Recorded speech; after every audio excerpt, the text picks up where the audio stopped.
obrigado. Foi para mim uma honra o convite que me foi dirigido. É com muito gosto que aqui estou e partilho um pouco da minha experiência, da minha reflexão. É também uma honra estar aqui nesta mesa com o Sr. Padre José Tolentino Mendonça e com o Dr. Juan Ambrosio.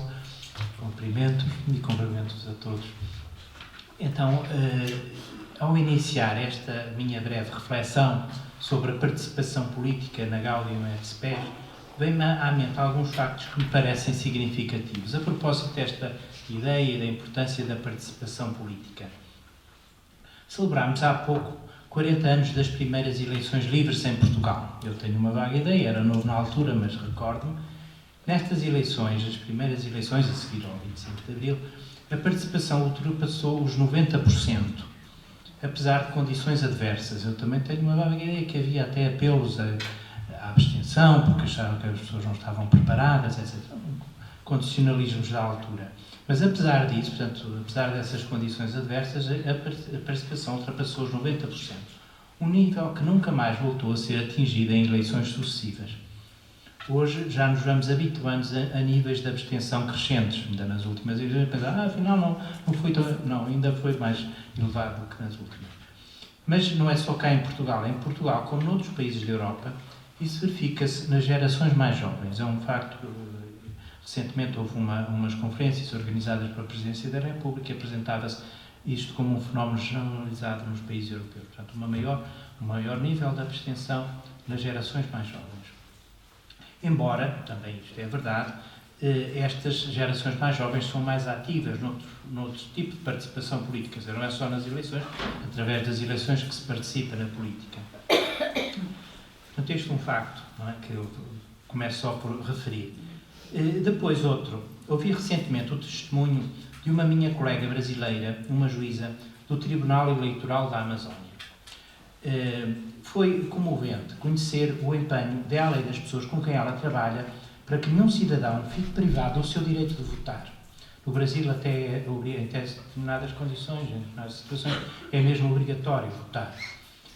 E para isso, portanto, para que nenhum cidadão fique privado de votar, até ela fez uma apresentação de um vídeo em que se usava assim, aquelas expressões brasileiras, onde há um cidadão, lá vai a justiça eleitoral.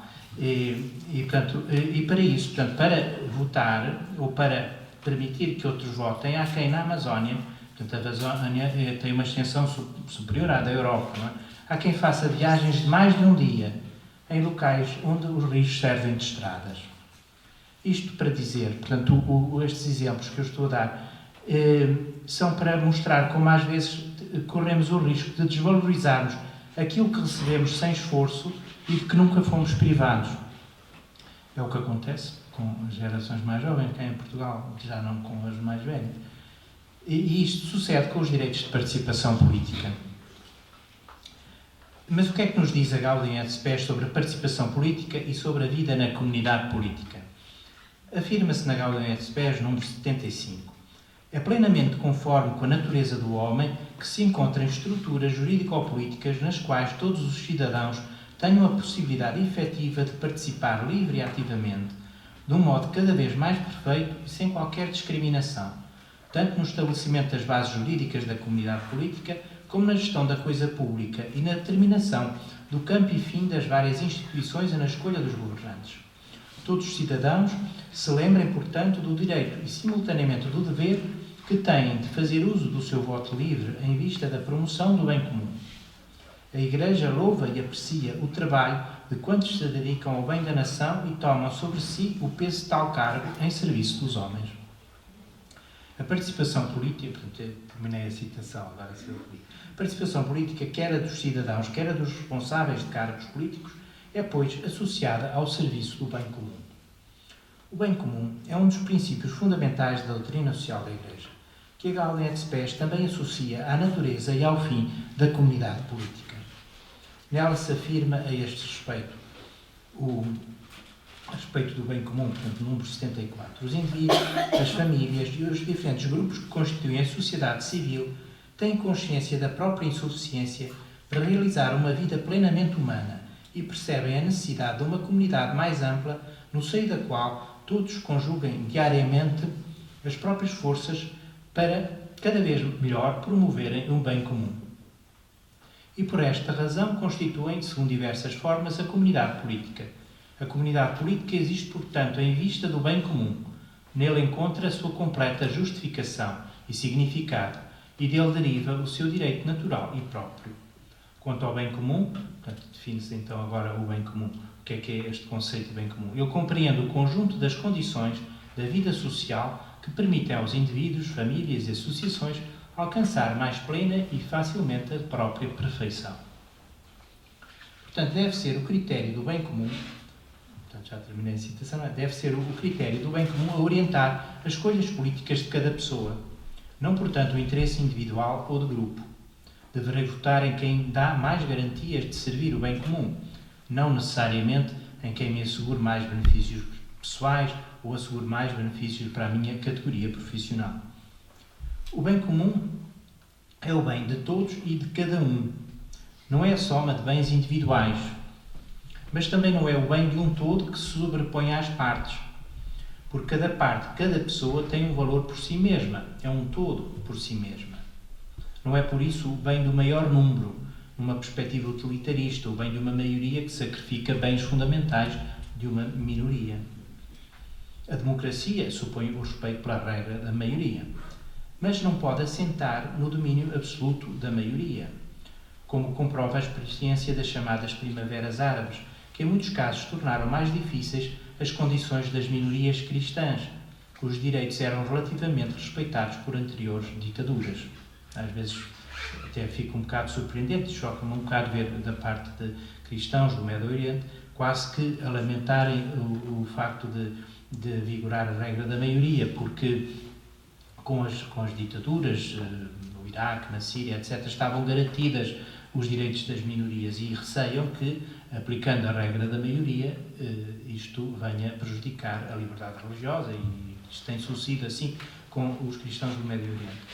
Mas, portanto, a ideia, o conceito de bem comum não é, como eu dizia há pouco, portanto, o bem da maioria contra bens fundamentais da minoria. Evidentemente que, em certas situações, prevalece a regra da maioria, mas não em todas. Assim, por exemplo, se num país a classe média constitui a maioria da população e os pobres são minoria e não têm peso eleitoral para decidir as eleições, o bem comum exige que os direitos destes não sejam esquecidos ou menosprezados. Isto pode suceder em países em que vai crescendo a classe média, e, portanto, acaba por ser, no fundo, a classe média que decide e que tem mais influência. Mas, portanto, a noção de bem comum não é, neste aspecto, o bem da maioria, é o bem de todos e de cada um. E também, ainda sobre esta questão das limitações à regra da maioria, convirá a salientar o que veio a afirmar São João Paulo II na encíclica Evangelho Vitae, no número 70, isto a propósito da legalização do aborto.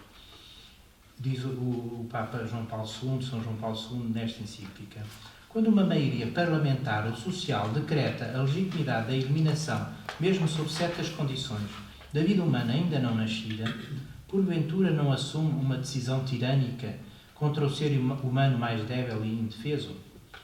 Justamente reage a consciência universal diante dos crimes contra a humanidade de que o nosso século viveu tão tristes experiências. Porventura deixariam de ser crimes se, em vez de terem sido cometidas por tiranos sem escrúpulos, fossem legitimadas por consenso popular? Não se pode mitificar a democracia até fazer dela o substituto da moralidade ou a panaceia da imoralidade. Fundamentalmente é um ordenamento e, como tal, um instrumento, não um fim. O seu caráter moral não é automático, mas depende da conformidade com a lei moral, à qual se deve submeter como qualquer outro comportamento humano. Por outras palavras, depende da moralidade dos fins que persegue e dos meios que usa. Registra-se hoje um consenso quase universal sobre o valor da democracia, o que há de ser considerado um positivo sinal dos tempos, como o magistério da Igreja já várias vezes assinalou. Mas o valor da democracia vive ou morre nos valores que ela encarna e promove. Fundamentais e imprescindíveis são certamente a dignidade de toda a pessoa humana, o respeito dos seus direitos intangíveis e inalienáveis e, bem assim, a assunção do bem comum como fim e critério regulador da vida política. Na base destes valores não podem estar maiorias de opinião provisórias e mutáveis, mas só o reconhecimento de uma lei moral objetiva que, enquanto lei natural, inscrita no coração do homem, seja ponto normativo de referência para a própria lei civil.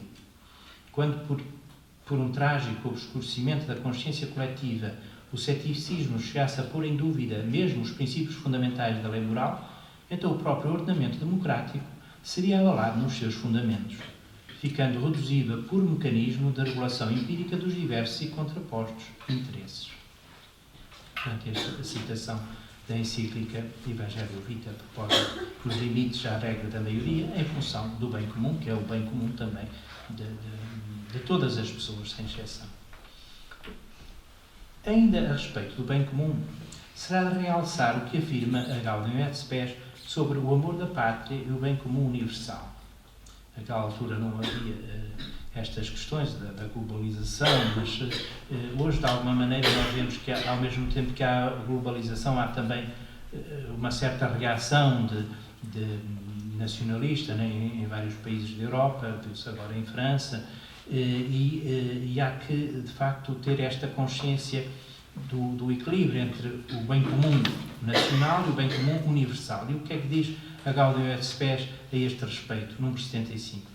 Os cidadãos cultivem com magnanimidade e lealdade o amor da pátria, mas sem estreiteza de espírito, de maneira que ao mesmo tempo tenham sempre presente o bem de toda a família humana, que resulta das várias ligações entre raças, povos e nações. Ainda recentemente, a propósito da Conferência de Paris sobre o clima, foi este conceito de bem comum que o Papa chamou a atenção, porque neste contexto, nesta conferência, como em outras conferências internacionais, há como que cada um puxa, como se costuma dizer, puxa a brasa à sua sardinha. Portanto, os países, todos eles procuram defender os seus interesses vistos numa perspectiva estreita e é esta visão do bem comum, aqui o bem comum universal, que permite superar estes conflitos, não é?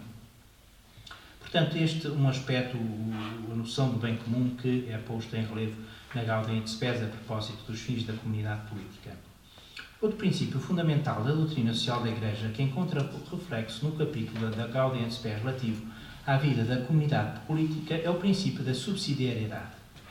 O que é este princípio? O Catecismo da Igreja Católica, a ele se refere nestes termos, no número 186.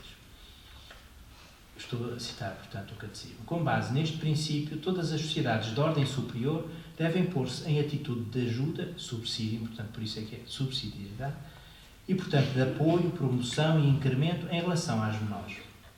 Desse modo, os corpos sociais intermédios podem cumprir adequadamente as funções que lhes competem, sem ter que cedê-las injustamente a outros entes sociais de nível superior, pelos quais acabariam por ser absorvidos e substituídos e por ver-se negar, ao fim e ao cabo, dignidade própria e espaço vital. Fim de citação. De citar o Catecismo da Igreja Católica. A Gaudium et Spes, por seu turno, alude a este princípio deste modo, número 75. Os governantes tenham o cuidado de não impedir as associações familiares, sociais ou culturais e os corpos ou organismos intermédios nem os privem da sua atividade legítima e eficaz. Pelo contrário, procurem de bom grado promovê-la ordenadamente. Evitem, por isso, os cidadãos, quer individual, quer associativamente, conceder à autoridade um poder excessivo, nem lhe peçam de modo inoportuno demasiadas vantagens e facilidades, de modo a que se diminua a responsabilidade das pessoas, famílias e grupos sociais. Fim de citação. O princípio da subsidiariedade contraria uma concepção do Estado omnipresente, monopolista, centralizador, que suprime a liberdade, mas também a responsabilidade das pessoas e dos grupos sociais menores. Mas também não se confunde, como por vezes se pretende, com a concepção liberal do Estado mínimo. Estado supletivo ou Estado subsidiário não é o Estado omisso ou indiferente. É o Estado que regula as iniciativas da sociedade civil em função do bem comum, as apoia quando o bem comum o exige e supera as suas insuficiências também quando o bem comum o exige. Em suma, não deve dizer-se quanto mais Estado melhor, mas também não deve dizer-se quanto menos Estado melhor. O princípio da subsidiariedade tem sido invocado no direito europeu a propósito da repartição de competências entre a União e os Estados-membros, portanto pode aplicar-se também não só a nível nacional, como também a nível internacional concretamente tem sido invocado no direito europeu, no direito da União Europeia. que é particularmente oportuno ter presente este princípio quando se discutem questões relativas à reforma do Estado Social. As iniciativas da sociedade, entre elas as da Igreja, no âmbito da solidariedade social, são marcadas pela proximidade das situações concretas, pela espontaneidade de quem é movido por ideais, este é o seu dever ser. Toda a comunidade ganha com isso, com a genuinidade de uma motivação, a caridade na correta acessão da palavra, uma motivação que não se impõe ou decreta. Não se trata, portanto, de poupar despesas ao Estado, portanto, o Estado reconhecer e apoiar as iniciativas da sociedade civil e entre elas as da Igreja, neste âmbito da solidariedade social. Sobre esta questão, afirma o Papa Emérito Bento XVI na encíclica Deus Caritas Est, número 28. O amor, caritas, será sempre necessário, mesmo na sociedade mais justa. Não há qualquer ordenamento estatal justo que possa tornar supérfluo o serviço do amor. Quem quer desfazer-se do amor, prepara-se para se desfazer do homem enquanto homem. Sempre haverá sofrimento que necessita de consolação e ajuda. Haverá sempre solidão. Existirão sempre também situações de necessidade material para as quais é indispensável uma ajuda na linha do amor concreto ao próximo. Um Estado que queira prover a tudo e tudo a sambarque torna-se, no fim de contas, uma instância burocrática que não pode assegurar o essencial de que o homem, sofredor, todo homem, tem necessidade da amorosa dedicação pessoal. Não precisamos de um Estado que regule e domine tudo, mas de um Estado que generosamente reconheça e apoie, segundo o princípio da subsidiariedade, as iniciativas que nascem das diversas forças sociais e conjugam espontaneidade e proximidade aos homens carecidos de ajuda. A Igreja é uma destas forças vivas. Nela pulsa a dinâmica do amor suscitado pelo Espírito de Cristo. Este amor não oferece aos homens apenas uma ajuda material, mas também refrigério e cuidado para a alma. Ajuda esta, muitas vezes mais necessária que o apoio material. A afirmação de que as estruturas justas tornariam supérfluas as obras de caridade esconde, de facto, uma concepção materialista do homem, o preconceito segundo o qual o homem viveria só de pão. Convicção que humilha o homem e ignora precisamente aquilo que é mais especificamente humano. Portanto, a citação da encíclica Deus Caritas Est, do Papa Bento XVI. Mas desta consideração, portanto, das iniciativas espontâneas da sociedade civil, não pode decorrer a desresponsabilização do Estado na área social. A responsabilidade deste, segundo o critério de subsidiariedade, é de apoiar essas iniciativas da sociedade civil e também suprir as suas eventuais omissões, porque essas iniciativas não cobrem todas as necessidades. Talvez o âmbito onde entre nós, em minha opinião, menos se respeita o princípio da subsidiariedade seja o do ensino. Também aqui o Estado não deveria ter pretensões monopolizadoras e admitir ou apoiar o ensino não estatal apenas onde ele, Estado, não chega. Isso representa a inversão do princípio da subsidiariedade, a supletividade das iniciativas da sociedade civil e não como devia verificar-se, de acordo com tal princípio, a supletividade da iniciativa do Estado. Quer dizer, não é o Estado apoia o ensino não estatal apenas onde ele não chega, mas o contrário, o Estado deveria atuar onde não chega o ensino não estatal. E isto não se trata apenas de desburocratizar, nem discutir se o ensino não estatal é ou não menos dispendioso ou é ou não de melhor qualidade. Às vezes a questão põe-se nestes termos, mas acho que não é nestes termos que se deve colocar. Trata-se de respeitar a liberdade de escolha dos pais, que, de acordo com a Declaração Universal dos Direitos do Homem, artigo 26, número 3, têm a prioridade na escolha do tipo de educação dos filhos. Sendo certo que o tipo de educação dos filhos envolve sempre uma modividência, portanto, uma concepção da vida, que pode corresponder aos valores existenciais mais íntimos e preciosos vividos pela pessoa e pela família. Portanto, ao escolher o tipo de ensino, é isto que está em causa, não é apenas saber se é melhor ou pior do ponto de vista da qualidade pedagógica, etc., determinada escola. E, portanto, quando o Estado financia escolas não estatais, não está a desviar fundos públicos para fins privados, está a permitir que a liberdade de escolher essas escolas não fique reservada às famílias de maiores recursos. Para concluir, eu retomaria então aquela minha reflexão inicial sobre a atual crise de participação política. E, enfim, não é uma resposta, é uma questão que exige bastante reflexão, também alguma alguma inquietação, não é, por estes dados que eu vos disse de início, mas a resposta pode passar por estes princípios fundamentais da doutrina social da Igreja, refletidos na Gaudium et Spes, e são princípios que servem de antídoto à abstenção, à admissão, à indiferença. Quanto maior for a consciência da importância do bem comum, menor será a tentação de fechamento num círculo individual, que tentação que muitas vezes, não sempre é certo, está por trás da abstenção. Às vezes não é assim, eu reconheço que às vezes as pessoas também se abstêm porque não sabem verdadeiramente em quem votar, é tudo igual, enfim. Mas muitas vezes há por trás disto há esta falta de consciência do bem comum. Só me preocupo com aquilo que me diz respeito e não com o que diz respeito a todos. E por outro lado, o princípio da subsidiariedade apela à iniciativa e à responsabilidade de cada um de nós, que não espera do Estado ou de outras instituições de âmbito mais alargado a resolução de todos os problemas. Na sua esfera, dentro do que está ao seu alcance, ninguém deve demitir-se. Nenhum de nós tem poder para mudar o mundo, mas pode certamente deixá-lo melhor naquilo que depende de si.